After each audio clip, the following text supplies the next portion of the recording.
السلام عليكم ورحمة الله وبركاته إن الحمد لله نحمده ونستعينه ونستغفره ونعوذ بالله من شرور أنفسنا ومن سيئات أعمالنا من يهده الله فلا مضل له ومن يضلل فلا هادي له وأشهد أن لا إله إلا الله وحده لا شريك له وأشهد أن محمدا عبده ورسوله صلى الله تعالى عليه وعلى آله وصحبه وسلم تسليما كثيرا أما بعد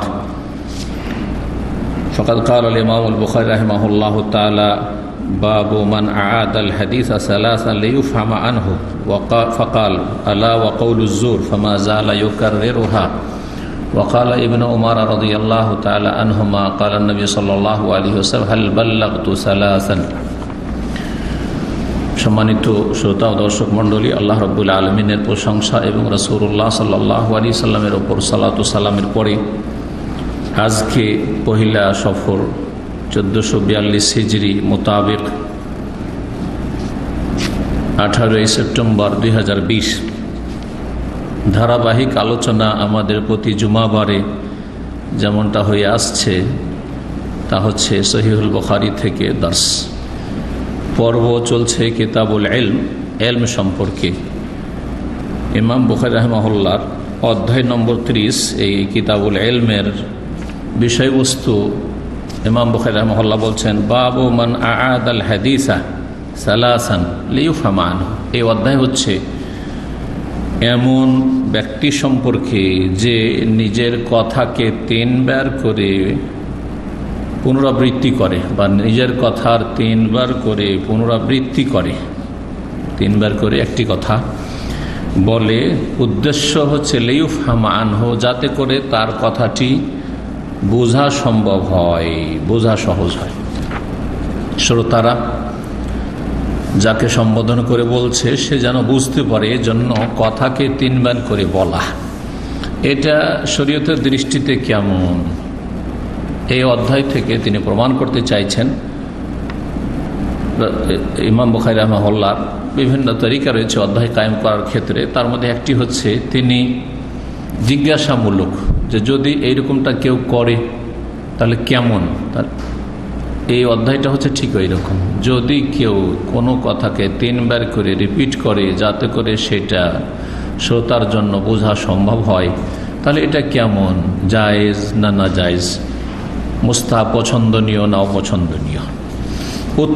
উত্তর হাদিসগুলিতে রয়েছে এবং যে অধ্যায় কায়েম করেছেন তারজমাতুল বাব, তাতে যে আসার নিয়ে এসছেন দুটো, তাতেও রয়েছে। সংক্ষেপে বলছেন ফাকালা রাসূলুল্লাহ সাল্লাল্লাহু আলাইহি ওয়াসাল্লাম, একটি হাদিসে বলেছেন আলা ওয়া কাউলুজ জুর, সাবধান মিথ্যা কথা থেকে, সাবধান মিথ্যা কথা থেকে, মিথ্যা কথা বলবেন না। ফামা জালা ইউকাররিরু রাসূলুল্লাহ সাল্লাল্লাহু আলাইহি ওয়াসাল্লাম, এই কথাটি সে হাদিসের শেষ অংশে বারবার করে রিপিট করছিলেন, বারবার তার পুনরাবৃত্তি করছিলেন। হাত্তা কুলনাহু লাইতাহু সাকাত, সাহাবীরা বলছে আমরা বলতে লাগলাম যে রাসূলুল্লাহ সাল্লাল্লাহু আলাইহি ওয়াসাল্লাম যদি নীরব হয়ে যেতেন যথেষ্ট হয়ে গেছে। তাহলে তিনবার করে রাসূলুল্লাহ সাল্লাল্লাহু আলাইহি ওয়াসাল্লাম এই কথাটি বলেছেন আলা ওয়া কাউলুজ জুর, আলা ওয়া কাউলুজ জুর, আলা ওয়া কাউলুজ, সাবধান মিথ্যা কথাতে, মিথ্যা কথা থেকে সাবধান, মিথ্যা কথা থেকে সাবধান। আরেকটি হাদিসে বর্ণনাকারী হচ্ছেন আব্দুল্লাহ বিন উমর রাদিয়াল্লাহু তাআলা আনহুমা, তিনি বলছেন কালা নবী সাল্লাল্লাহু আলাইহি ওয়াসাল্লাম, নবী সাল্লাল্লাহু আলাইহি ওয়াসাল্লাম বলছেন হাল বাল্লাগতু সালাসান, আমি কি পৌঁছিয়ে দিলাম তোমাদেরকে। তিনবার করে বলেছেন রাসূলুল্লাহ সাল্লাল্লাহু আলাইহি ওয়াসাল্লাম। এই কথাটি কখন বলেছেন? জি, হজের মৌসুমে, বিদায় হজে যখন তিনি বক্তব্য দিচ্ছিলেন মেনায় বা আরাফাতে, তখন এই কথাগুলির পুনরাবৃত্তি করেছে। হাল বাল্লাগতু, আমি কি পৌঁছে দিলাম তোমাদেরকে, আমি কি পৌঁছে দিলাম যে নির্দেশ আল্লাহ দিয়েছেন কোরআনে কারীমে আমাকে। ইয়া আইয়ুহার রাসূল বাল্লিগ মা উনজিলা ইলাইকা মির রাব্বিক, হে রাসূল তোমার রবের পক্ষ থেকে যা তোমার উপর নাজিল করা হয়েছে তা তুমি পৌঁছিয়ে দাও, তাবলীগ করে দাও। ওয়া ইন লাম তাফআল, যদি সেটা না করো, ফামা বাল্লাগতা রিসালাত, তাহলে তোমার পেগাম যে আল্লাহ তোমার কাছে পাঠিয়েছেন সেটা তুমি পৌঁছালে না যথাযথ। তোমাদেরকে কি পৌঁছে দিলাম, তিনবার করে বলেছেন। সাহাবীরা বলছেন আল্লাহুম্মা নাম, আল্লাহকে সাক্ষী রেখে বলছে হ্যাঁ আপনি পৌঁছিয়ে দিয়েছেন, পৌঁছিয়ে দিয়েছেন, পৌঁছিয়ে দিয়েছেন। রাসূলুল্লাহ আল্লাহুম্মা আশহাদ, আল্লাহুম্মা আশহাদ, আল্লাহ তুমি সাক্ষী থাকো, আল্লাহ তুমি সাক্ষী থাকো, 3 বার করে বলেছেন। এখন হাদিসগুলি দেখা যায়। হাদিস নম্বর 94, বর্ণনাকারী সাহাবী হচ্ছেন আনাস বিন মালিক রাদিয়াল্লাহু তাআলা আনহু আনিন নবী সাল্লাল্লাহু আলাইহি ওয়াসাল্লাম আন্নাহু কানা ইযা সাল্লামা সাল্লামা সালাসান ওয়া ইযা তাকাল্লামা বিকালিমাতিন আ'আদাহা সালাসান। আনাস রাদিয়াল্লাহু তাআলা আনহু বলছেন যে নবী সাল্লাল্লাহু আলাইহি ওয়াসাল্লাম যখন কাউকে সালাম দিতেন, কোনো ব্যক্তিকে বা কোনো গোষ্ঠীকে, কোনো একটি দলকে, তো 3 বার করে সালাম দিতেন। যখন সালাম দিতেন তখন কি করতেন? 3 বার করে সালাম দিতেন। ওয়াইজা তাকাল্লামা বিকালিমাতিন, যখন কোনো কথা বলতেন, আ'আদাহা সালাসান, সেটা 3 বার করে পুনরাবৃত্তি করতেন, 3 বার করে সেটা রিপিট করতেন। এই হচ্ছে হাদিস। আর একটি হাদিস এইরকমই, হাদিস নম্বর 95, সেটাও আনাস বিন মালিক রাদিয়াল্লাহু তাআলা আনহু থেকে রয়েছে। তারপর আরেকটি হাদিস রয়েছে। তো ব্যাখ্যাগুলি করি তরজমার সাথে সাথে, আর তারপরে বাকি হাদিসগুলি আমরা অনুবাদ করলে যথেষ্ট হবে, একসাথে সবগুলির ব্যাখ্যা হয়ে যাবে। রাসূলুল্লাহ সাল্লাল্লাহু আলাইহি ওয়াসাল্লাম যে 3 বার করে কথা বলতেন বা 3 বার করে সালাম দিতেন, দুটো বিষয় আমাদের সামনে আসলো। দুটো আসার এই ক্ষেত্রে জানলাম যে নবী সাল্লাল্লাহু আলাইহি ওয়াসাল্লাম 3 বার করে রিপিট করেছেন, আল্লাহুম্মা হাল বাল্লাগতু আর আলা কাউলুজ যুফ। আর এই হাদিসে জানলাম যে রাসূলুল্লাহ সাল্লাল্লাহু আলাইহি ওয়াসাল্লাম অভ্যাস ছিল যখন সালাম দিতেন তখন 3 বার করে, আর কথা বলতেন তখন 3 বার করে রিপিট করতেন। এখন সালাম দিতেন মানে যখনই সালাম দিতেন তখন 3 বার করে দিতেন, এটা কি এর অর্থ? না, এটা অর্থ নয়। এইরকমই যে কোনো কথা বলতে সব কথা কি 3 বার করে রিপিট করতেন? না, সব কথা নয়। তাহলে এর সংক্ষেপে ব্যাখ্যা কি? সেটা হচ্ছে রাসূলুল্লাহ সাল্লাল্লাহু আলাইহি ওয়াসাল্লাম যখন কোনো বাড়িতে অনুমতি চাইতেন, অথবা অনুমতি চাইতে যে শিখিয়েছেন হাদিসুল ইস্তিজান, অনুমতি চাওয়া বাড়িতে প্রবেশের জন্য, পরের বাড়িতে প্রবেশের জন্য যে অনুমতি চাওয়া, আর হাদিস রয়েছে, আর এই মর্মে সূরা নূরে আয়াত রয়েছে, ইয়া আইয়ুহাল্লাযীনা আমানু লা তাদখুলু বুয়ুতান গায়রা বুয়ুতিকুম হাত্তা তাস্তানিসু ওয়া তুসাল্লিমু আলা আহলিহা। হে মুমিনগণ, তোমরা তোমাদের নিজেদের বাড়ি ছাড়া অন্য কারো বাড়িতে প্রবেশ করবে না অতক্ষণ পর্যন্ত, যতক্ষণ পর্যন্ত হাত্তা তাস্তানিসু, তাদের সাথে পরিচিত হয়ে যাবে, জানিয়ে দেবে, অবগত করতে হবে। ওয়া তুসাল্লিমু আলা আহলিহা, এবং তাদের উপর সালাম না করবে। তো দুটো কথা আল্লাহ বলেছেন, তাদের সাথে উনস হওয়া মানে তাদেরকে জানিয়ে প্রবেশ করা, অনুমতি নেওয়া, এটা হচ্ছে ইস্তিজান, আর সালাম দেবে। এই হচ্ছে আল্লাহ রাব্বুল আলামিনের নির্দেশ। এর বাস্তবায়ন কেমন করে করেছেন হাদিসে রাসূলুল্লাহ সাল্লাল্লাহু আলাইহি ওয়াসাল্লাম? তার কথার দ্বারা, আমলের দ্বারা। যে কোনো বাড়ির দরজায় গেলে বলেছে আসসালামু আলাইকুম আদখুল, এইভাবে বলবে। রাসূলুল্লাহ বলছেন যখন তোমরা কারো বাড়িতে যাবে তখন হুট করে ঢুকে যাবে না। আছেন ভাই? ঢুকে গেলেন আপনি। বড় ভাই আছেন? দোস্ত আছেন? না না, এগুলো মূর্খদের কাজ, ইসলাম বুঝে না, আর না হলে বুঝলেও পালন করে না। কি করবে? আসসালামু আলাইকুম আদখুল, আপনাদের ওপর সালাম হোক, প্রবেশ করব কি, আসতে পারি কি? আপনার আরবিতে বলা জরুরি না, আপনি আপনার যে ভাষা বলবেন, তার অর্থ আসসালামু আলাইকুম, আসতে পারি, আসসালামু আলাইকুম, আসবো, আছেন কি বাড়িতে, যে ভাষা দিয়ে বলেন, যে ভাষা দিয়ে বলেন। অনুমতি চাওয়া আর সালাম দাও একবার করতেন, তারপরে 5 সেকেন্ড 10 সেকেন্ড থেমে যান কিছুক্ষণ, যাতে করে ততক্ষণ ভিতরে থাকলে এসে দরজা পর্যন্ত এসে দরজা খুলতে পারে। একবার সাথে সাথে 3 বার বলে দেবেন না, সালাম 3 বার অনুমতি চাবেন না। দেখলেন যান না 5-10 সেকেন্ড হয়ে যাচ্ছে, শুনলে আসতে পারবে কিন্তু আসছে না, তাহলে আবার বলেন আসসালামু আলাইকুম আদখুল, সালাম বলছি, আসসালামু আলাইকুম, আসতে পারি, আছেন বাড়িতে, এভাবে আবার 10 সেকেন্ড 15 সেকেন্ড থামলেন, আবার তৃতীয়বার সালাম দেবেন এবং আদখুল, প্রবেশ করব বা আসতে পারি কি, আছেন কি কেউ বাড়িতে, ভাই আছেন, এইভাবে। যদি 3 বারের মধ্যে সাড়া পেয়ে যান, প্রথমবারে, দ্বিতীয়বারে, তৃতীয়বারে, তো ভালো কথা, সাড়া পেলেন আর বললো যে আসেন, আহলান ওয়া সাহলান, ঢুকে পড়লেন, ঢুকতে দিলে। আর যদি ওখানে কথা বলে বিদায় হলেন।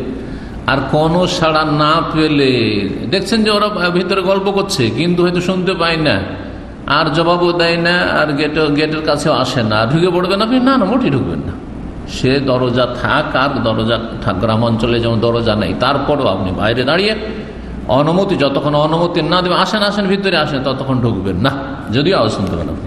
আল্লাহ বলছেন ওয়াইন কিলা লাকুম ইরজিউ ফারজিউ, যদি বলা হয় তোমাকে বাড়িওয়ালার পক্ষ থেকে যে ফিরে যান, এখন সময় দিতে পারছি না, বা এখন দেখা সাক্ষাৎ সম্ভব নয়, এখন ব্যস্ত আছি, এখন ঘুমাতে যাচ্ছি, ইত্যাদি যে কোনো কথা, পরে আসবেন, তাহলে কোনো রকমের রাগ করবেন না। আজকাল এমন কোনো মানুষ আছে মুসলিম পাওয়া যাবে ইল্লা মাশাও, যদি এই কথা বলে দাও যত ভদ্র হয় বলেন না কেন, এটা ইসলাম। তার বাড়ি, তার পূর্ণ স্বাধীনতা আছে, আপনাকে সময় দেবে কি দেবে না, অনুমতি দিবে কি দেবে না, আপনার সাথে সাক্ষাৎ করবে কি করবে না, আপনি গিয়েছেন একবার আর আপনার সাথে দেখা করতেই হবে জরুরি নয়। ওই রকমই আপনি টেলিফোন করেছেন, আপনার টেলিফোন উঠাইতে হবে এটাও জরুরি নয়। অনেকে মনে করেন আরে খুব আমার টেলিফোন উঠায় না, ফরজ নয়, সময় হলে উঠাবে, না হলে উঠাবে না। কে ফরজ করলো যে আপনার টেলিফোন উঠে আপনার সাথে কথা বলতে হবে, আপনাকে অনুমতি দিতে হবে, আপনাকে বাড়িতে বসতে দিতে হবে? কে বললো এটা? তার পুরো স্বাধীনতা আছে, সময় হলে দেবে, না হলে দেবে না, বুঝেন বিষয়গুলি।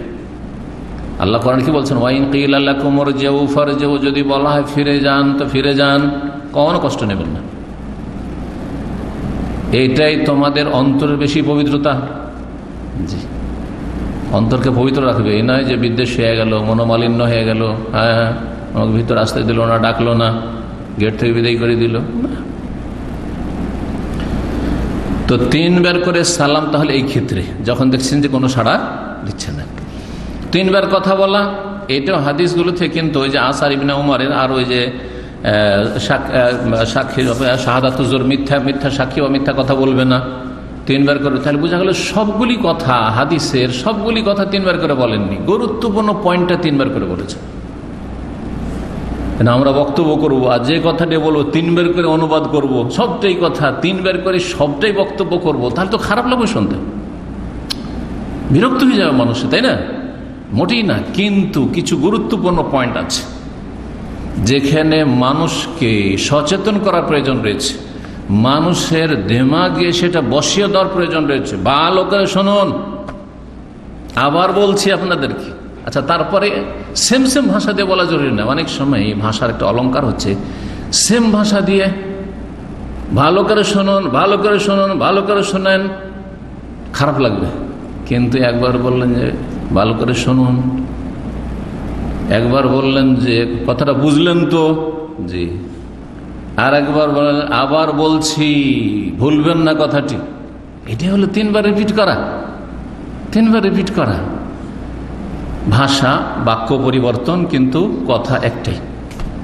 এইভাবে রাসূলুল্লাহ সাল্লাল্লাহু আলাইহি ওয়াসাল্লাম করতেন, তাতে ভাষার অলংকার থাকবে। রাসূলুল্লাহ সাল্লাল্লাহু আলাইহি ওয়াসাল্লামকে সবচেয়ে বেশি ফাসাহাত, বালাগাত, ভাষার অলংকারপূর্ণ ভাষার ক্ষমতা দেওয়া হয়েছিল। এই জন্য কোরআনে কারীমের অলংকারের পরে সবচেয়ে বড় অলংকার রয়েছে আরবি ভাষায়, রাসূলুল্লাহ সাল্লাল্লাহু আলাইহি ওয়াসাল্লাম হাদিসে। আপনি কোরআনের ভাষা পড়েন, হাদিসের ভাষায় পার্থক্য, কারণ আল্লাহর কথার অলংকার আর রাসূলের কথার অলংকার। তারপরে হাদিস পড়েন আর ফিকার কিতাব পড়েন, অন্য কিতাব পড়েন, অনেক পার্থক্য পাবেন আপনি। জি, শুনতেও ভালো লাগে শ্রোতাকে, আর যে গুরুত্বপূর্ণ পয়েন্টগুলি 3 বার করে বলবে, এটা হচ্ছে উদ্দেশ্য। সবগুলি কথা 3 বার বলা পছন্দনীয় নয়, বরং অপ্রয়োজনীয়, বিরক্তিকর, এ হচ্ছে উদ্দেশ্য। কেউ কেউ এই হাদিসের যে 3 বার করে সালাম দিতেন এইভাবে ব্যাখ্যা করেছেন। আমাদের দেশের প্রেক্ষাপটে যে অনুষ্ঠানগুলি হয়, এই ব্যাখ্যাটা পেশ করা যেতে পারে, যাতে আলোচকরা যে কোনো আলোচনায়, সে সামাজিক আলোচনা হোক, পারিবারিক আলোচনা হোক, অথবা দিনী আলোচনা হোক, যে কোনো ব্যাপারে হোক না কেন, 3 বার সালাম। আলোচক বক্তা আসলেন, প্রথম প্রবেশ করলেন, সালামু আলাইকুম রহমতুল্লাহ, একবার হলো না, হলো না, বসলেন, তারপরে শুরু করছেন, তখন একবার সালাম দিলেন, হলো না, হলো না, 2 বার, ঠিক না? আল্লাহর প্রশংসা, হামদ সানার পরে, খুতবা পড়ার পরে, হ্যাঁ, সম্মানিত শ্রোতা মণ্ডলী, দর্শক মণ্ডলী, আসসালামু আলাইকুম রহমতুল্লাহ বারকাত, 2বার হইল। যখন বিদায় যাচ্ছেন মজলিস থেকে, আসসালামু আলাইকুম, হাত উঠাবার প্রয়োজন নেই, হাত উঠে যাচ্ছে, আরব দেশে হাত উঠা অনেকে উঠিয়ে থাকে। উঠাবেন কাকে? যে শুনতে হবে না তাকে হাত উঠাবেন। গাড়ির ভিতরে আছেন, সালাম দিচ্ছেন, তো তো শুনতে পাচ্ছেন আপনার, তখন হাত উঠাবেন। তখন হাত উঠানো অপছন্দনীয় নয়। দূরে আছেন, আওয়াজ শুনতে পাবেন না, চিৎকার করার দরকার নাই, হাত উঠাবেন, তাহলে বুঝে যায়। কিন্তু কথায় সালাম দিতে হবে, মুখে সালাম উচ্চারণ করে হাত উঠাইতে হবে। যদি শুধু হাত উঠিয়ে সালাম দেন, এটা বিজাতিদের সালাম, এটা ইসলামের সালাম নয়, অভিবাদন নয়। আর যখন শুনছেন তখন হাত উঠাবে দরকার নেই। আসসালামু আলাইকুম রহমতুল্লাহ বারাকাতুহু, চলে গেল। 3 বার হলো না, হলো না? 3 বার হলো, তো এভাবে হইতে পারে। রাস্তাঘাটে যখন যাচ্ছেন, কাউকে সালাম দিচ্ছেন, শুনতে পেল না, হইচই আছে, হাটে বাজারে শুনতে পেল না, প্রয়োজনে 3 বার সালাম হইতে পারে। সালাম আলাইকুম, শুনতে পেল না। সালাম আলাইকুম ভাই, চললো না। আসসালাম আলাইকুম, 3 বার হলো না, হলো না? এই ক্ষেত্রে ফিট করা যেতে পারে এই হাদিস। কিন্তু যেখানে একবার শুনলো সালাম আলাইকুম, সালাম আলাইকুম, আসসালাম আলাইকুম, না না না না না, এটা মোটেই সুন্নত নয় যে সবসময় সালাম দেবে 3 বার করে। তো আশা করি বিষয়টি বুঝতে পেরেছেন ইনশাআল্লাহ। দ্বিতীয় হাদিস, হাদিস নম্বর 95 অধ্যায়ের। আনাস রাদিয়াল্লাহু তাআলা আনহু থেকে বর্ণিত, নবী সাল্লাল্লাহু আলাইহি ওয়াসাল্লাম সম্পর্কে তিনি বলছেন যে আন্নাহু কানা ইযা তাকাল্লামা বিকালিমাতিন আআদাহা সালাসান হাত্তা তুফহাম, যখন তিনি কোনো কথা বলতেন, মানে কোনো গুরুত্বপূর্ণ কথা বলতেন, বিকালিমাতিন মুহিম্মাতিন, কোনো গুরুত্বপূর্ণ কথা বলতেন, যে পয়েন্টটা মনে রাখলে পুরো বিষয়টা মনে থাকবে। আছেন আলোচনার ভিতরে যদি বেশ কিছু পয়েন্ট আছে, হেডলাইন, সেটা যদি মনে রাখেন তো পুরো বিষয়টা কিন্তু মনে থাকবে, আলোচনার বিষয়বস্তু। কিন্তু ওইটা যদি ভুলে যান তো আসল বিষয় ভুলে যাবেন যে বাকি কি বলা হয়েছে। তো যখন কোনো গুরুত্বপূর্ণ কথা বলতেন, আদাহা সালাসান, সেটা প্রয়োজন মনে করলে 3 বার করে সেটা পুনরাবৃত্তি করতেন, হাত্তা তুফ, যাতে করে সেটা বোঝা যায়, বোধগম্য হয়। সূক্ষ্ম কথা, কঠিন কথা বা গুরুত্বপূর্ণ কথা, তখন আপনি সেটাকে 3 বার করে কি করবেন, রিপিট করবেন। ওয়াইদা আতা আলা কওমিন, আর কোন সম্প্রদায়ের কাছে যখন আসতেন, ফাসাল্লামা, তাদেরকে সালাম করতেন, সাল্লাম আলাইহিম সালাসান, 3 বার করে সালাম করতেন। তো কোন সম্প্রদায়ের কাছে আসলে, যখন আসলেন সালাম আলাইকুম, বসলেন, আলোচনা শুরু করলেন, তখনই তো সালাম হইল। আবার উঠে গেলেন, তখন সালাম হইল। অথবা আলা কওমিন মানে কারো বাড়িতে গেলেন অনুমতি চাইতে, তখন 3 বার সালাম। 3 বারের বেশি বিরক্ত করার প্রয়োজন নেই। 3 বার সালাম দিলেন, ভাই বাড়িতে আছেন কেউ, ভিতরে কেউ আছেন, আসবো কি, কোনো সাড়া নেই, ফিরে যান ওখান থেকে। আর 4 বার 5 বার সালাম দিয়ে সেটা করবেন না। এইখান থেকে সালাম থেকে কেয়াস করে এখন এই বেল বাটন বাজানো, হ্যাঁ, কলিং বেল, এটা এই মশলা ইস্তেমবাদ করতে হবে। সেটা হচ্ছে যে আপনি একবার, হ্যাঁ, বেলে চাপ দেবেন, হ্যাঁ, আর কলিং বেলে, তারপরে তখন অপেক্ষা করবেন, 10 সেকেন্ড অপেক্ষা করেন। এই নয় যে সাথে সাথে এমার্জেন্সি একবারে, না না না, যাইস নয়, বিরক্ত করা, কষ্ট দেওয়া। একটি লোকে আসার সময় দিচ্ছেন না গেট পর্যন্ত, 10 সেকেন্ড 20 সেকেন্ড সময় দেন, তারপর আবার একটা বেল আপনি ই করেন, পুশ করেন, আবার চাপলেন, আবার 10-20 সেকেন্ড দিলেন, আবার করলেন, তারপরে কিছুক্ষণ দাঁড়িয়ে থাকলেন, তৃতীয় বেলটা চাপ দিয়ে কিন্তু কেউ সাড়া দিল না, আসলো না, তাহলে তখন কি করবেন, ফিরে চলে আসেন না, দরজা বাড়ি দেওয়া শুরু করবেন না, মোটেই না।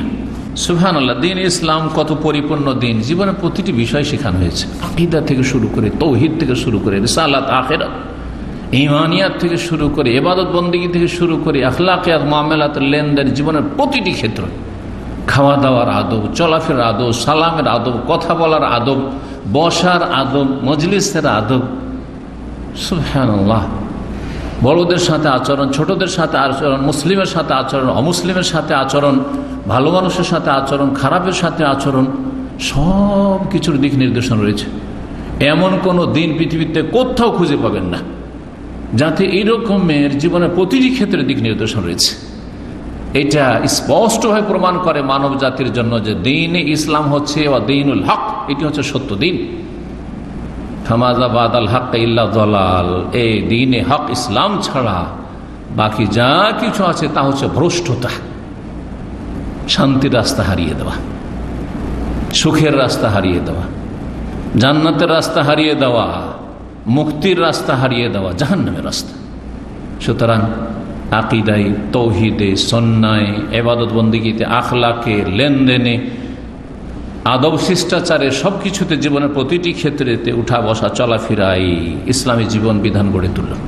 ইসলামকে শিখুন, এবং ইসলামের কাছে আসুন যারা দূরে আছেন, ইসলামের বাইরে যারা আছেন তারা ইসলামের ভিতরে আসুন। ভিতরে আছেন কিন্তু নামে মাত্র কথিত মুসলিম, কাজের মুসলিম হন এবং জীবনের প্রতিটি ক্ষেত্রে ইসলাম শিখে আমল করুন, দাওয়াত দিন এবং এই পথে ধৈর্যের সাথে অবিচল থাকুন। আল্লাহ রাব্বুল আলামিন যেন তৌফিক দান। এই হচ্ছে দিন, এই হচ্ছে দিন ইসলাম। হাদিস নম্বর 96, তাতে রয়েছে আব্দুল্লাহ বিন আমর বিন আস রাদিয়াল্লাহু তাআলা আনহু থেকে বর্ণিত। তিনি বলছেন, তাখাল্লাফা রাসূলুল্লাহ সাল্লাল্লাহু আলাইহি ওয়াসাল্লাম ফি সাফারিন, রাসূলুল্লাহ সাল্লাল্লাহু আলাইহি ওয়াসাল্লাম কোন এক সফরে, সাফারনাহু যেই সফরে আমরা গিয়েছিলাম তার সাথে, তিনি হঠাৎ করে কাফেলা থেকে পেছনে থেকে গেছেন, যে সফরের যে দল রয়েছে কাফেলা তার থেকে একটু পিছিয়ে থেকে গেছেন। ফাআদরাকানা, তারপরে আমাদের সাথে মিলিত হলেন, আমাদের সাথে মিলিত হলেন, একটু দ্রুত বেগে এসে আমাদের সাথে মিলিত হলে পৌঁছিলেন। ওয়াকাদ আরহাকনা সলাতা, সলাতাল আসর, সেই সময় রাসূলুল্লাহ সাল্লাল্লাহু আলাইহি ওয়াসাল্লামের অপেক্ষায় আমরা আসরের সলাতে বিলম্ব করে ফেলেছিলাম। আর হাকনা মানে আখারনা, আসরের সলাতে লেট হয়ে গেছিল, যে আউয়াল ওয়াক্ত সেই ওয়াক্তে পড়া হয়নি। যে আসছেন পিছনে কোনো কাজে, যে কোনো কাজ, সে মানুষের যে প্রয়োজন রয়েছে, প্রয়োজন হতে পারে, যে কোনো কাজ হতে পারে, একটু পিছনে, আচ্ছা তোমরা আগে হাঁটো, আগে চলো, আমি আসছি। তো রাসূলুল্লাহ সাল্লাল্লাহু আলাইহি ওয়াসাল্লামের সাথে যখন সাক্ষাৎ হলো, তখন আসরের সলাতে কি হয়ে গেছে, বিলম্ব হয়ে গেছে। ওয়াহনা নাহনা তাওয়াদা, সেই সময় আমরা উজু করছিলাম, তাড়াতাড়ি করে উজু করছিলাম, যে সময় চলে যাচ্ছে তাড়াহুড়া করে উজু করছিলাম। এই তাড়াহুড়া, এক তো পানির অভাব আরব দেশে, আর তারপরে তাড়াহুড়া করে উজু করাই পায়ের যে গোড়ালি পেছন দিক, ওই দিকটা শুকনো থেকে, যে ওপর দিক থেকে পানি ঢাললে আর ওপর যদি অল্প পানি থাকে তাহলে কিন্তু পায়ের যে গোড়ালি রয়েছে, এই গোড়ালিতে কি পানি অনেক সময় পৌঁছে না, যদি সতর্কভাবে আপনি সেটাতে ঘষা না দেন, বেখেয়াল থেকে যান। ফাজআলনা নামসাহু আল আরজুলিনা, অতঃপর আমরা করছিলাম কি, তাড়াহুড়া করে আমাদের পায়ের উপর মাসাহ করছিলাম। মাসাহ মানে হয়তো আসলে মাসাহ করছিলেন, যেটা তাদের জানা ছিল না। মাসাহ জায়েজ নাই, মোজা না থাকলে মাসাহ নাই, ধুইতে হবে। আর মাসাহ মানে হচ্ছে গাসলে খাফিফ, সঠিক হচ্ছে এই হাদিসের ব্যাখ্যা, যে হালকা আমরা ধুইছিলাম, যে তাড়াতাড়ি করে ধুই, অল্প পানি লাগবে এবং তাড়াতাড়ি হয়ে যাবে। তো একবার, আর অল্প পানি যদি দেন তো শুকনো থাকার সম্ভাবনা আছে কিনা, যতক্ষণ পর্যন্ত এইভাবে অল্প পানিতে ঘষা না দিবেন। আর একবার যদি, তিনবার যদি, দুইবার দেন, তাহলে তখন আলাদা আরেকটু পানি যদি বেশি হয়। তো আমরা হালকা করে ধুইছিলাম, মাসহুন মানে গাসলে খাফিফ হয়। জি, ফানাদা বিআলা সাউতিহি, তখন রাসূলুল্লাহ সাল্লাল্লাহু আলাইহি ওয়াসাল্লাম দেখতে পেয়েছেন যে অনেকের পায়ের গোড়ালিতে কিন্তু পানি পৌঁছেনি, শুকনো থেকে গেছে, চমকিছে, মানে শুকনো হয়ে আছে। অন্য রিওয়ায়াতে রয়েছে তালুহ বা ইয়ালুহ, চমক, মানে দেখা যাচ্ছে শুকিয়ে আছে। উচ্চ স্বরে ডাক দিলেন, তাহলে প্রয়োজনে সবাইকে শোনার জন্য চিৎকার করে বলা যেতে পারে।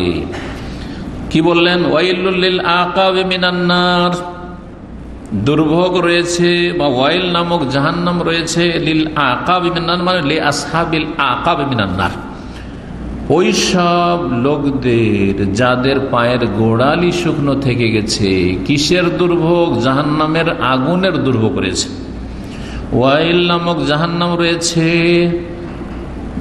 গোড়ালিওয়ালাদের, মানে যেসব লোকদের পায়ের গোড়ালি উজুতে শুকনো থেকে গেল তাদের, বা থেকে যাবে তাদের।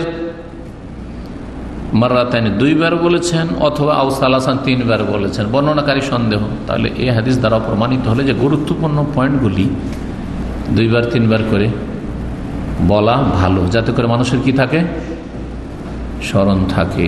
আলোচনা করেছেন উজু সম্পর্কে বা পবিত্রতা সম্পর্কে। আর তারপরে গুরুত্বপূর্ণ পয়েন্ট হচ্ছে যে বিনা উজুতে সালাত হয় না, তিনবার করে কথাটি বলবেন, শোনেন ভালো করে। বিনা উজুতে, বিনা পবিত্রতায় সালাত হয় না। মনে রাখবেন, উজু যদি সুন্দর না হয়, সহি না হয়, তাহলে আপনার কোন সালাত হবে না। দেবের হলে এইভাবে আর কি। তারপরে একসাথে তিনবার নয়, বরং ফাঁকে ফাঁকে, কথার ফাঁকে ফাঁকে ওই কথাটিকে আবার তাগিদ করছেন। একবার প্রথম দিকে, একবার মাঝখানে, 2-4 মিনিট 5 মিনিট পরে তারপরে শেষখানে আবার বলছেন, আবার আপনাদেরকে বলছি যে ওযু ঠিক না হইলে সালাত হবে না। এইভাবে 3 বার করে রিপিট করতেন গুরুত্বপূর্ণ পয়েন্টগুলি। 31 নম্বর অধ্যায় বলছেন ইমাম বুখারী রাহিমাহুল্লাহ, বাবু তালিমুর রাজুলি আমাতাহু আহলাহু। এই অধ্যায় হচ্ছে কোন পুরুষ ব্যক্তির তার দাসীকে এবং তার পরিবার পরিজন, স্ত্রী এবং ছেলে মেয়েকে সুশিক্ষা দেওয়া, তালিম দেওয়া। তালিম উপকারী তালিম, আর সবচেয়ে উপকারী হচ্ছে দ্বীনের তালিম, দ্বীনের শিক্ষা দেওয়া, কোরআনে কারীমের শিক্ষা দেওয়া, কোরআনে কারীমের অক্ষরের জ্ঞান দেওয়া, কোরআনে কারীম বিশুদ্ধভাবে তেলাওয়াতের জ্ঞান দেওয়া, কোরআনে কারীমের অর্থের জ্ঞান দেওয়া, তরজমা তাফসীরের জ্ঞান দেওয়া। আর তারপরে কোরআনে কারীমের সর্বোত্তম ব্যাখ্যা হচ্ছে কোরআনে কারীমের পরে রাসূলুল্লাহর সুন্নাহ, সুতরাং হাদিসের জ্ঞান দেওয়া। কোরআন এবং হাদিস বোঝার জন্য অন্য অন্য দ্বীনি যে সাবজেক্টগুলি রয়েছে বা সহযোগী সাবজেক্ট রয়েছে দ্বীন বোঝার জন্য, ফিকহ, উসুল ফিকহ, মুস্তালাহুল হাদিস, উসুল হাদিস। আর তারপরে আপনার আরবি ভাষা যে যত বুঝবে তত বেশি কোরআন হাদিস বুঝবে। আরবি ভাষার গ্রামার, নাহু, সারফ, বালাগাত, ইলমুল বালাগা ইত্যাদি যতগুলি রয়েছে। তো এইসব শিক্ষা হচ্ছে উপকারী শিক্ষা, সরাসরি কোরআন এবং হাদিসের শিক্ষা সবচেয়ে উপকারী। আর তারপরে সহযোগী শিক্ষা, আল ইলমুল আলী, সহযোগী, যেগুলি সহযোগিতা করে, আপনার সাহায্য করে, সাপোর্ট করে কোরআন এবং হাদিস বোঝার জন্য। তারপরে উপকারী এলম, দুনিয়ার যতগুলি উপকারী এলম আছে, শরিয়ার এলমের পরে উপকারী এলম হচ্ছে ইলমুত তিব। ইমাম শাফিঈ রাহিমাহুল্লাহ বলেছেন স্বাস্থ্যবিদ্যা, চিকিৎসার শিক্ষা, ডাক্তারি শিক্ষা। 2 নম্বরে ডাক্তারি শিক্ষা। আজকাল দুনিয়া যদি কেউ ডাক্তার হয়েছে, আরে বিশাল কিছু হয়ে গেছে, অমুকের ছেলে অমুকের মেয়ে ডাক্তার হয়ে গেছে, এটা 2 নম্বরে। আলেম হয়েছে, হাফেজে কোরআন হয়েছে, কোরআন হাদিসের পণ্ডিত হয়েছে, দ্বীনের দায়ী হয়েছে, এটা হচ্ছে 1 নম্বরে। খায়রুকুম মান তাআল্লামাল কোরআন ওয়া আল্লামাহু। তোমাদের মধ্যে সবচেয়ে উত্তম, সবচেয়ে উৎকৃষ্ট, সবচেয়ে ভালো মানুষকে যে কোরআন শিখে আর শিখায়। এটা হচ্ছে ইলমান নাফিয়ার 1 নম্বরে। 2 নম্বরে ইলমুত তিব। তারপরে অন্যান্য যে পার্থিব উপকারী জ্ঞানগুলি রয়েছে, আজকাল সায়েন্স টেকনোলজির যুগে আপনার যেটা দিয়ে মনে করছেন যে আমার এটা দিয়ে হালাল রুজি হবে সহজে, কাজের সুযোগ সুবিধা, ফ্যাসিলিটি ভালো আছে, আয় ইনকাম ভালো আছে, সুতরাং আমার দায়িত্বটা সহজে পালন করতে পারবো, যেখানে যাব জব পাবো ইত্যাদি, অসুবিধা নেই। কিন্তু শিক্ষাটা যেন হারাম না হয়। নাস্তিকতার শিক্ষা, কুফরির শিক্ষা, বেদিনীর শিক্ষা, নাস্তিকবাদের শিক্ষা, ইসলাম দ্রোহিতার শিক্ষা, ইহুদি নাসারা আর অন্যান্য বিজাতিদের ধর্ম শিক্ষা, না হারাম। তবে সেগুলির খণ্ডনের জন্য, সেগুলির অসারতার জন্য কোরআন হাদিস শিখার পরে কিছু নিতে পারেন। যেমন যারা বেদ পুরাণ অথবা বাইবেল থেকে কিছু কোটেশন পেশ করে, তাদের প্রথম দ্বীন শিখতে হবে, যেটা ফরজ আইন। আর দ্বীন শিখার ক্ষেত্রে শক্তিশালী হইতে হবে, ভালো অভিজ্ঞ। কমজোর থাকলে ছাড় খেয়ে পড়বে, পদস্খলন ঘটবে। তারপরে তখন শিখলে তার বৈধতা হইতে পারে। কিন্তু এইদিকে কোরআন হাদিসের জ্ঞানে ইয়তীম, সহি আকিদার জ্ঞানে ইয়তীম, আকিদা মানহাজ বুঝে না, হাদিসের সহি জয়ীফ বুঝে না, সহি তফসির বুঝে না, একটা আয়াতে তফসির করতে পারবে না ঠিক করে, আরো বেদ পুরাণ নিয়ে মেতে আছে, বাইবেল নিয়ে মেতে আছে, আর চতুর্বেদী হয়ে বসে আছে। ফালতু কাজগুলো, কথা বুঝতে পারছেন না? এই জন্য ওমর রাদিয়াল্লাহু তাআলা আনহুকে ধমক দিয়ে রাসূলুল্লাহ সাল্লাল্লাহু আলাইহি ওয়াসাল্লাম, কি তোমার আলামাতে কুম বিহাবাইদা নাকে, তোমাদের কাছে স্বচ্ছ দিন নিয়ে আসেনি? আরে কোরআন হাদিস বাদ দিয়ে কি তুমি তাওরাতের একটা অংশ পড়ছো? ওমরের মতো লোক যদি বলে, সতর্ক করার উদ্দেশ্য, যাতে করে আপনি কোরআন হাদিসের মতো করে আপনি তাওরাত, ইনজিল আর বাইবেল, বেদ পুরাণ পড়া না শুরু করেন। আপনি যে ইলম অপকারী, সেহের, ইলমুস সেহের, জাদুর, ইলমুল কাহানা, জ্যোতিষী বিদ্যা, যে বিদ্যাগুলি কুফরি, পাপের বিদ্যা, বেদাতি বিদ্যা, বেদাতি মাদ্রাসায় পড়া, বেদাত পড়াচ্ছে, মিলাদ শিখাচ্ছে, বিদাত হাসানা সাইয়া শিখাচ্ছে। তো উপকারী এলিম হলো নাকি? মাদ্রাসা হইলে উপকারী এলিম হয়ে যাবে? যেখানে কোরআন এবং হাদিসের অপব্যাখ্যা শেখাচ্ছে, আল্লাহ সর্বত্র বিরাজমান শিখাচ্ছে, আল্লাহ নিরাকার শিখাচ্ছে, আল্লাহর হাত নাই, পা নাই, চেহারা নাই, চোখ নাই, কিচ্ছু নেই। উপকারী এলেম হলো? মোটেই উপকারী এলেম নাই। মাদ্রাসা ভর্তি করে দিলেই আপনি কাজ করে দিলেন? না না, মোটেই না। মাদ্রাসা আপনার যেন এমন হয় যেখানে আল্লাহকে ঠিকভাবে চিনতে পারি, রসুলকে ঠিকভাবে চিনতে পারি, যে আমাদের রসুল কি ছিলেন। রসুল নূরের পয়দা, রসুলের ছায়া ছিল না, রসুলের পেশাব পায়খানা দেখা যেত না, রসুল আলেমুল গায়ব, হাজির নাজির, এসব শেখানো মাদ্রাসাতেই হয় না কলেজ ইউনিভার্সিটিতে হয়? মাদ্রাসায় হয়। যেমন নাস্তিক্যবাদ শেখা যাবে না কোনো কলেজ ইউনিভার্সিটি থেকে, যেমন বিজাতিদের ধর্মকর্ম শেখা যাবে না, সেটাকে ভালো মনে করে সেটা অসারতা প্রমাণ করার জন্য কিছু জানা যেতে পারে, সেটাও বিজ্ঞরা শিখবে, যারা কোরআন হাদিসের বিজ্ঞ, সবাই নয়। তো এইসব কি করে বিদআত আর শিরক শিখা যেতে পারে, আশা করি বুঝতে পেরেছেন। তো একজন অভিভাবক ঘরের তার দাসীকে, কাজের মেয়ে কাজের ছেলে আছে, দাস দাসী আছে, তাদেরকেও এলম এবং আদব শিখাবে, দ্বীনের এলম এবং দ্বীনি আদব শিষ্টাচার শিখাবে। ও আহলা, এবং নিজের পরিবার স্ত্রী ছেলে মেয়ে তাদেরকেও শিখাবে। স্ত্রী ছেলে মেয়েকে শিখাতে হবে ফরজে আইন, কারণ নিজেকে রক্ষা করো আর তোমার পরিবার। ও আনফুস ওয়াহলিকুম নারা, জাহান্নাম থেকে রক্ষা করলে দ্বীনের জ্ঞান অবশ্যই দিতে হবে। কোরআন দ্বারা প্রমাণিত বিষয়গুলি, রাসূলুল্লাহ বহু হাদিস দ্বারা প্রমাণিত, আলা কুল্লুকুম রাইন ওয়া কুল্লুকুম মাসউলুন আন রাইয়াতি, প্রত্যেকে তোমাদের রাখাল, দায়িত্বশীল, প্রত্যেকে তার রাখালিয়া দায়িত্ব সম্পর্কে জিজ্ঞাসা করা হবে। সুতরাং জবাব দিতে হবে যে আপনার স্ত্রী ছেলে মেয়েকে কি শিখিয়েছেন। যে আল্লাহ ডাক্তার বানিয়েছিলাম, ইঞ্জিনিয়ার বানিয়েছিলাম, আর একবারে রাষ্ট্রপতি আর প্রধানমন্ত্রী হয়েছিল, আমার ছেলে মেয়ে কিছু কাজে আসবে না, কিছু কাজে আসবে না, খাসিরাত দুনিয়া ওয়াল আখিরাহ, বরবাদ করলেন সব।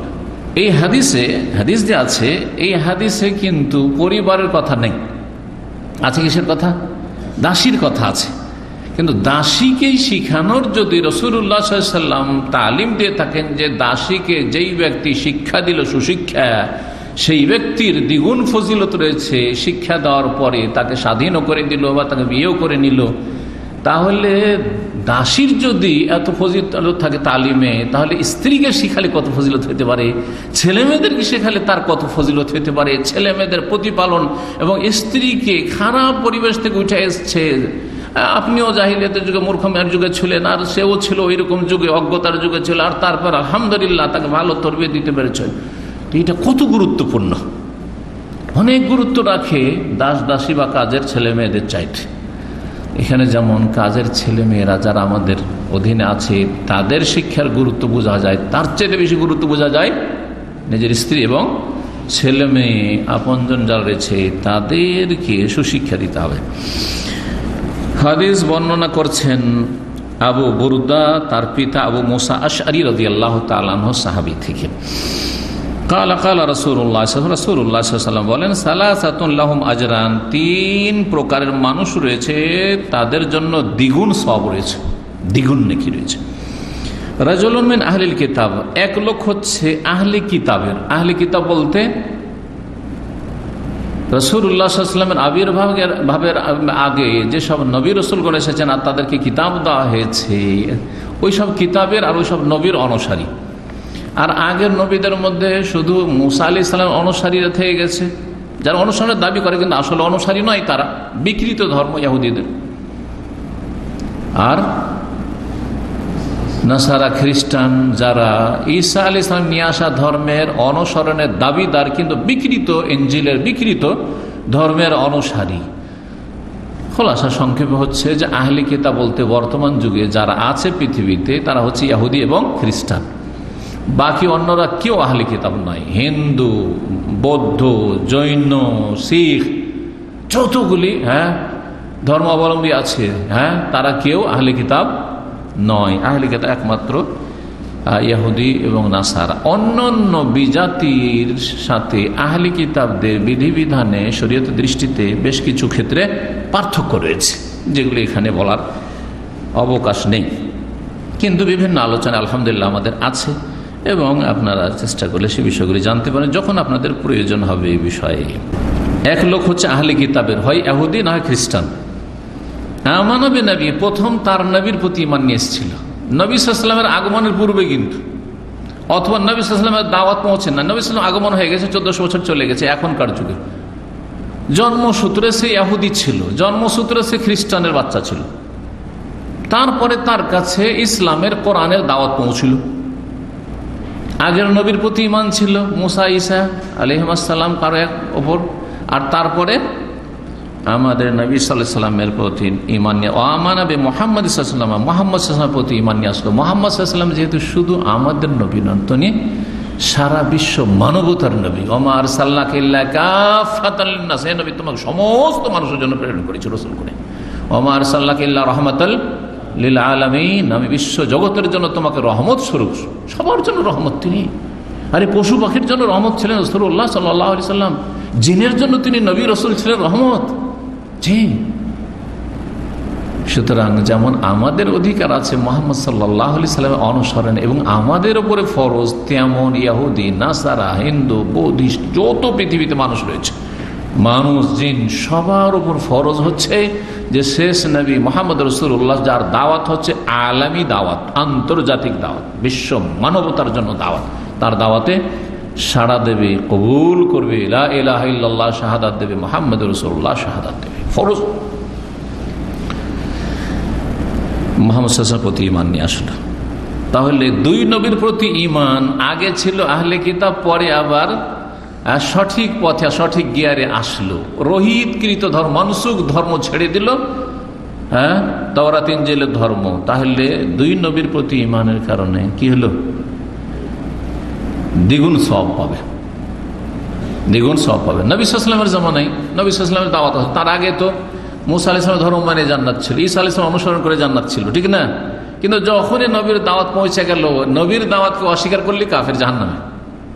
এখন তোমাদের ওই দিন রহিত হয়ে গেছে, আগেরটাতে ছিলে এতদিন, যতদিন তোমাদের কাছে দাওয়াত পৌঁছেনি ওইটাই জান্নাতের পথ ছিল, যেহেতু নবীর আগমন হয়নি। নবীর আগমন হয়েছে আর তারপরে কেউ ওর উপরে থেকে যাবে, চলবে না। নবীর আগমনের কথা তার কানে পৌঁছে গেছে আর তারপর ওই এতে পথে থেকে যাবে, অথবা তাদের বিকৃত তো শিরকি ধর্ম, তৃতীয়বাদের ধর্ম, ওজাইর আল্লাহর পুত্রের ধর্ম ইহুদিদের, সুতরাং সেই শিরকি ধর্ম দিয়ে নাজাত পাওয়া যাবে না।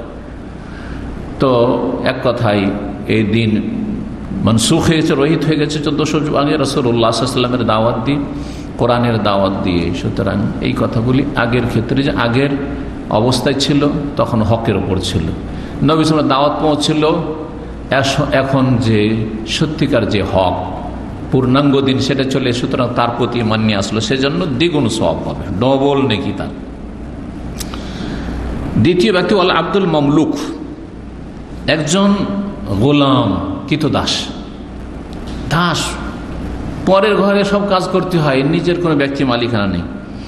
এজা আদ্দা হাক্কা আল্লাহ তাআলা হাক্কা মাওয়ালি, আল্লাহর হক আদায় করছে, মহান আল্লাহর, ও হাক্কা মাওয়ালি, আর মালিকের মনিবের হক আদায় করছে, 5 ওয়াক্ত সালাত আদায় করছে, রমজানের সিয়াম পালন করছে, যে হকগুলি আদায় করার জন্য তার ক্ষমতা আছে, আর্থিক নয়, সুতরাং অর্থ নেই, তো ঠিক আছে, জাকাত নেই, তার পয়সা নেই, জাকাত নেই, পয়সা নেই, হজ নেই, মালিক হজ করাইলে করালো, না হলে বেশ কোনো কিছু নেই, অসুবিধা নেই।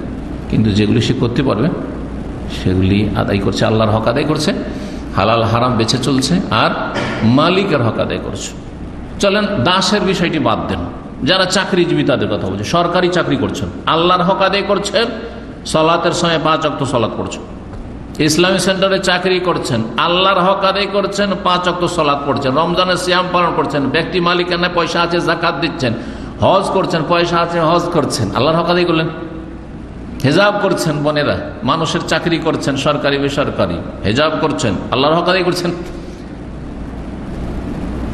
তারপরে মালিকের হক আদায় করছেন, চাকরি করছেন, মালিকের হক আদায় করছেন।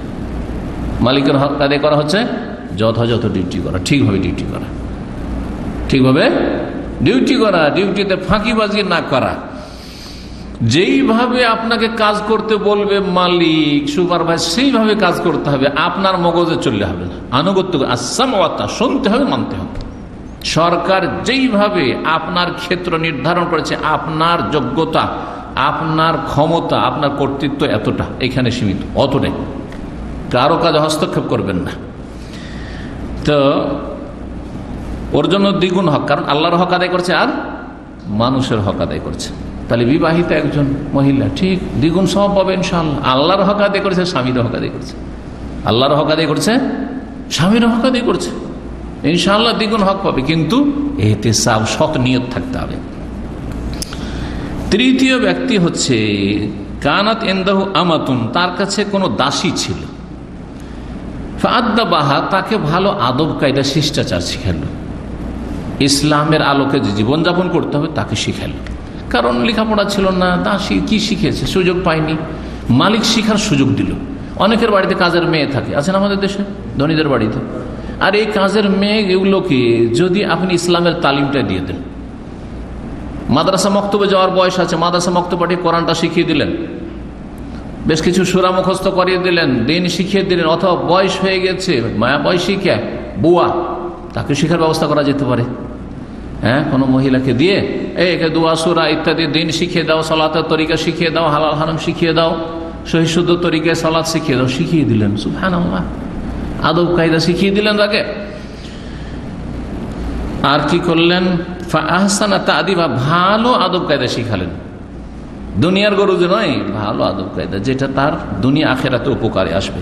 ওয়া আল্লামা ফাআহসানা তালিম, ভালো শিক্ষা দিলেন, তালিম দিলেন, সেটা সুশিক্ষা দিলেন, ভালো তালিম, কোরআন এবং হাদিসের জ্ঞান দিলেন, হালাল হারামের জ্ঞান দিলেন, ফরজ ওয়াজিবের জ্ঞান দিলেন, তাওহীদ সুন্নাত আর শিরক বেদাতের জ্ঞান দিলেন, শিরক বেদাত থেকে বাঁচতে হবে আর তাওহীদ সুন্নাত প্রতিষ্ঠা করতে হবে। সুম্মা আতাকাহা, তারপরে তাকে আজাদ করে দিল, স্বাধীন করে দিল, শিখিয়ে দেখিয়ে খরচ খরচা করে মেহনত করে, তারপরে কি করলো, মায়া করে, তুমি আর কত এরকম দাসত্বের জীবন কাটাবে, যাও, তোমাকে স্বাধীন করে দিল।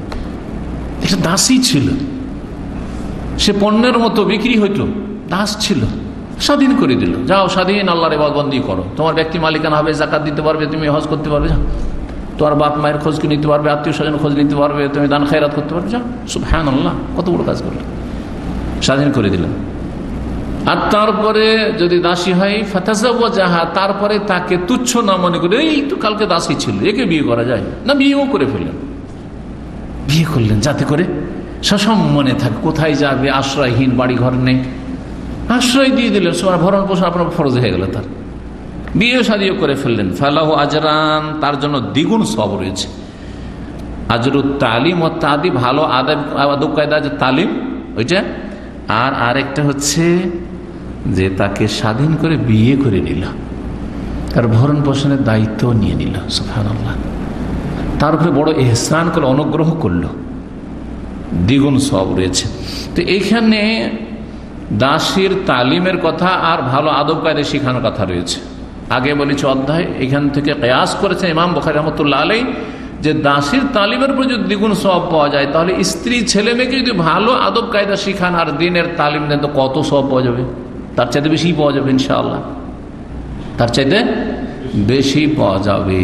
তো ইমাম বুখারী রাহমাতুল্লাহ আলাইহি কিয়াস করছেন, ফাকি না কিয়াস করছেন। তাহলে বিদাতিরা যে বলে ইমাম বুখারী ফাকি না, তারা মিথ্যুক কিনা, তারা জালেম কিনা, ইমাম বুখারীর উপর জুলুম করেছে, সীমা লঙ্ঘনকারী কিনা, সীমা লঙ্ঘনকারী, জি, আল্লাহ যেন তাদের হেদায়েত দান।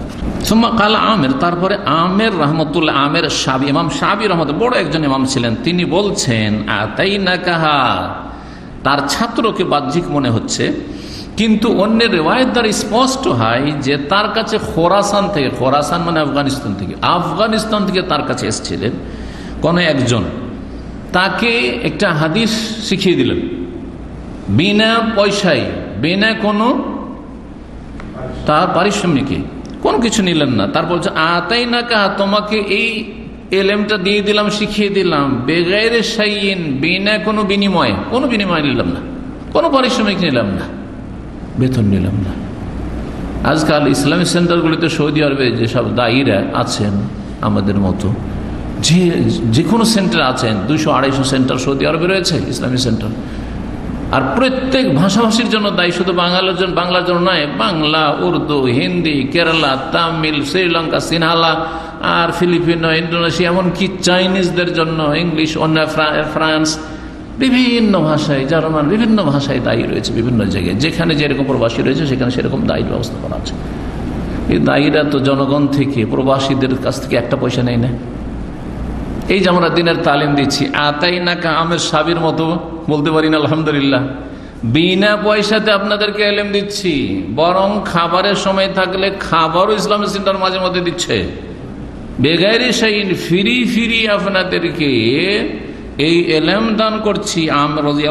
রহমতুল্লাহ আলাইহি বলছেন, কাদ কানা ইউরকাবু ফিমা দুনা ইলাল মদিনা, কত সহজে তুমি এলেমটা পেয়ে গেলে, কত সহজে আমার কাছে এলেমটা পেয়ে গেলে, অথচ সামান্য একটা, এর চাইতে সামান্যতম একটা এলেম হাসিল করার জন্য, জ্ঞান অর্জনের জন্য লোকেরা বা আমরা ইউরকাবু ফিমা দুনাহা, এর চাইতে সামান্য কিছু শিখার জন্য বাহনে চেপে যেতে হতো মানুষকে কষ্ট করে মদিনা পর্যন্ত।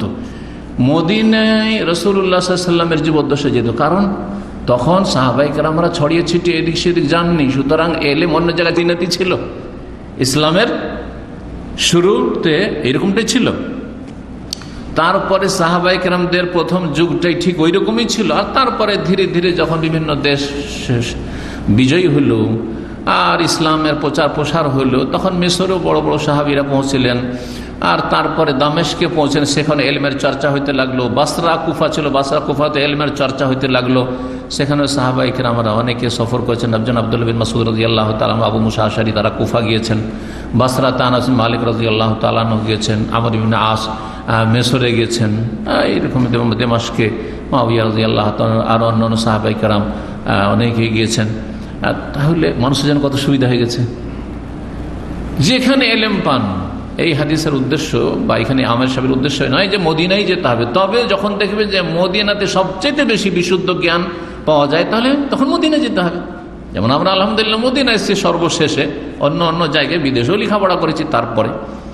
কিন্তু কোনো এক সময় অতীতে অথবা ভবিষ্যতে যদিও যত কিয়ামতের দিকে আমরা যাচ্ছি, তত এলেম সারা পৃথিবী থেকে উঠে কোথায় চলে আসবে? মদিনার দিকে চলে আসবে, যেমন নবী সাল্লাল্লাহু আলাইহি ওয়াসাল্লামের স্পষ্ট হাদিস রয়েছে। কিন্তু যদি অন্য কোথাও এলেম পান, সেখানে এলেম হাসিল করবে। জরুরি নয় যে দাম্মামে এলেম পাচ্ছেন অথবা রিয়াজে এলেম পাচ্ছেন আপনাকে মদিনায় যেতে হবে, জরুরি নয়। হ্যাঁ, যে যেখানে বিশুদ্ধ এলেম পান, ঢাকাতে আছেন, ঢাকাতে মাশাআল্লাহ ভালো আলাপ পেশ আকিদার, সেখান থেকে এলেম হাসিল করবে। আরে ঢাকাও যাওয়ার প্রয়োজন, রাজশাহীতে পেয়ে যাচ্ছেন আপনি, খুলনাতে পেয়ে যাচ্ছেন আপনি, চিটাগাঙ্গে পেয়ে, যে যেখানে পাচ্ছেন সেখানে এলেম শিখুন আপনি।